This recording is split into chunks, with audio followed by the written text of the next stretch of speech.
What if I told you the biggest threat to your future isn't a lack of talent, intelligence, or discipline? It's a chemical in your brain that silently decides what deserves your attention. And right now, it's winning. Think about what happened the last time you sat down to do something important.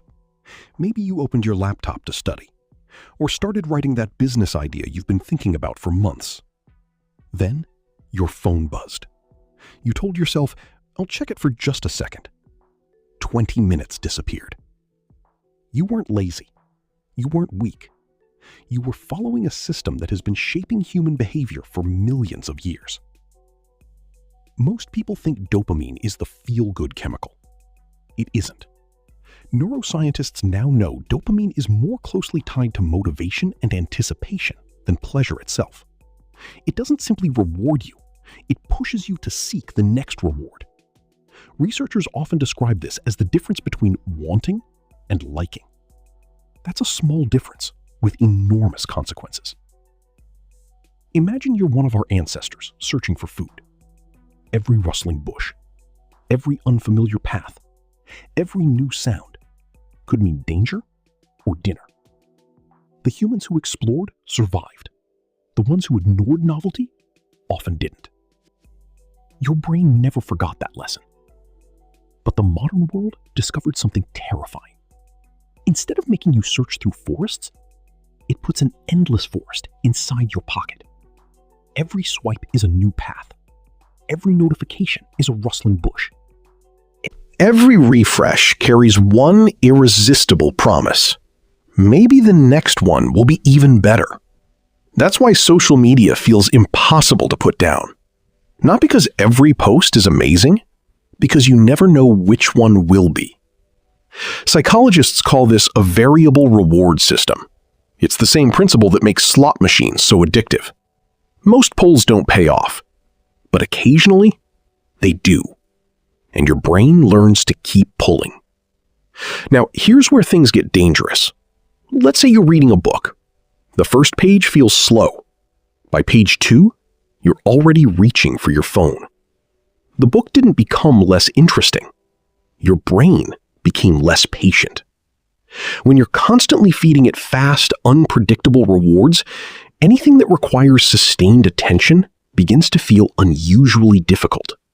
Studying, learning a language, practicing an instrument, building a company, even having a deep conversation.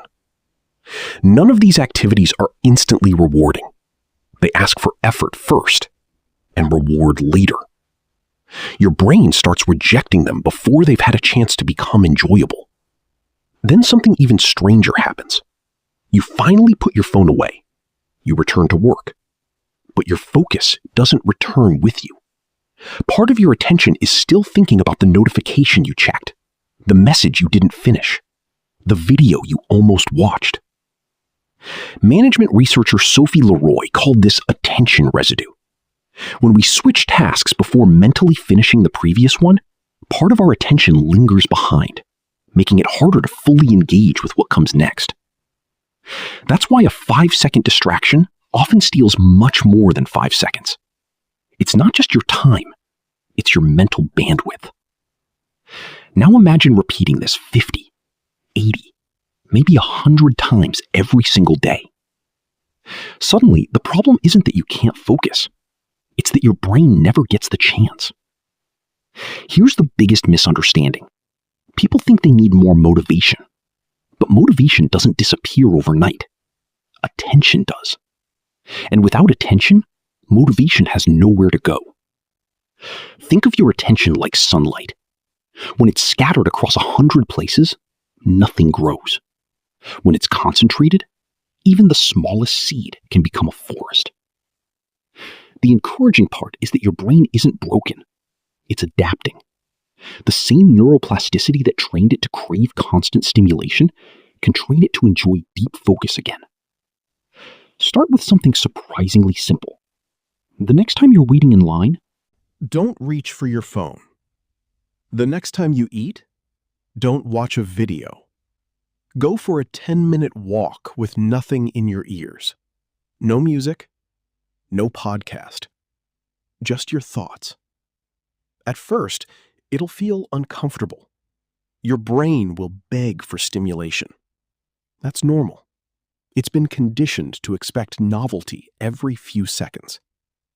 But if you stay with the discomfort, something remarkable begins to happen.